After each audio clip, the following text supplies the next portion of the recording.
Hello guys, কেমন আছেন আপনারা? আজকে আপনাদের সাথে শেয়ার করব শীতল শুটকির ভুনা।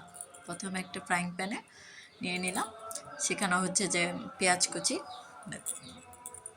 দিয়ে, তেল তো অবশ্যই দিয়েছি, তারপর টমেটো কুচি, একটু রসুন কুচিও দিয়েছিলাম, তারপরে লবণ,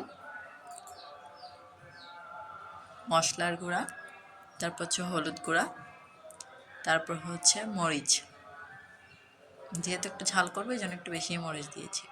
তারপর ভালো করে নাড়াচাড়া করে নিব,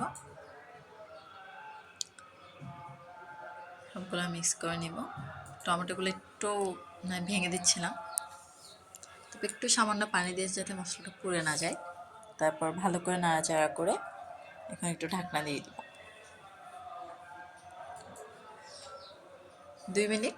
2 মিনিট পর ঢাকনা খুলে দেখবো যে মশলাটা অনেকটা হয়ে এসেছে। তারপর হচ্ছে সেখানে ওই শীতল শুটকিগুলো দিয়ে দিব, ভালো করে এগুলো মিক্স করে নিব এগুলোর সাথে। তারপর আবার একটু 2 মিনিটের জন্য ঢাকনা দিয়ে দিব। 3 মিনিট পর খোলার পর এই যে শুটকিটা অনেকটা একদম ভেঙে এসেছে। এখন ভালো করে নাড়াচাড়া করে ওইটার সাথে একদম মিক্স করে ফেলবো। একদম কাটা থাকে না, আর এই সামান্য কাটাটা একটু খাওয়া যায়। এটা একদম ছোট ছোট পুঁটি শুটকি, তো কোনো ঝামেলা হয় না শীতল শুটকিটা। এবার একটু করে পানি দিয়েছি যেহেতু একদম পুড়ে যাচ্ছিল তাই। এখন আবার একটু ঢাকনা দেবো 2-3 মিনিটের জন্য।